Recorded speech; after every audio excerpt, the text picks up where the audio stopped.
C'est la loi Badinter de 1985 qui régit le cadre de l'indemnisation des victimes de dommages corporels.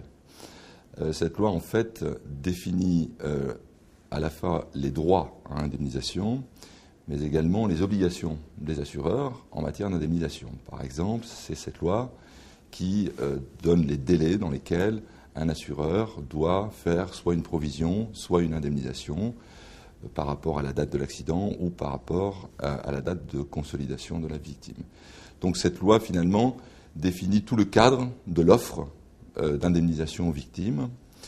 Qui a droit à une indemnisation dans le cadre de cette loi Badinter? Ce sont les passagers des véhicules, les cyclistes, les piétons, également les conducteurs des véhicules dès lors qu'ils ne sont pas responsables de l'accident. C'est-à-dire que la loi prévoit une dérogation, voire même une exclusion totale ou partielle du droit à l'indemnisation lorsque le conducteur est responsable de l'accident. Alors c'est l'assureur de la victime qui prend contact avec cette victime pour l'informer de comment va se dérouler la procédure d'indemnisation. Elle se déroule en deux temps. Dans un premier temps, un expert médical, un médecin expert, va évaluer les dommages corporels de cette victime, c'est-à-dire qu'elle va effectuer ce que l'on appelle une expertise médicale. Elle est purement médicale, c'est-à-dire qu'elle vise simplement à définir les préjudices corporels de cette personne.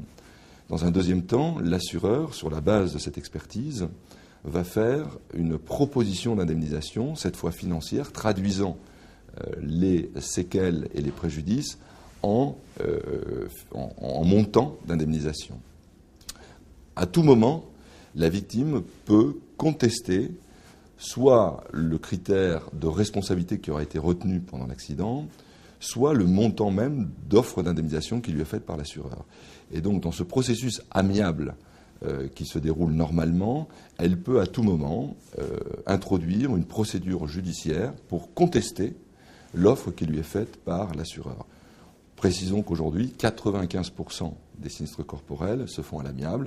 Seuls dans 5% des cas, des procédures judiciaires sont introduites.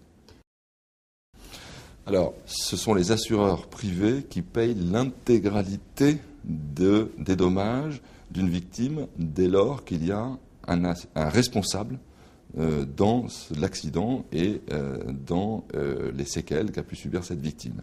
C'est vrai que la sécurité sociale peut faire l'avance d'un certain nombre de frais parce qu'elle intervient dans le cadre de l'hospitalisation, des frais médicaux ou d'un certain nombre d'autres frais, mais dans ces cas-là, elle se retourne contre l'assureur du responsable pour demander le remboursement de ces frais, c'est ce qu'on appelle le recours des tiers payeurs, et donc, in fine, les assureurs payent l'intégralité des dommages corporels des victimes d'accidents.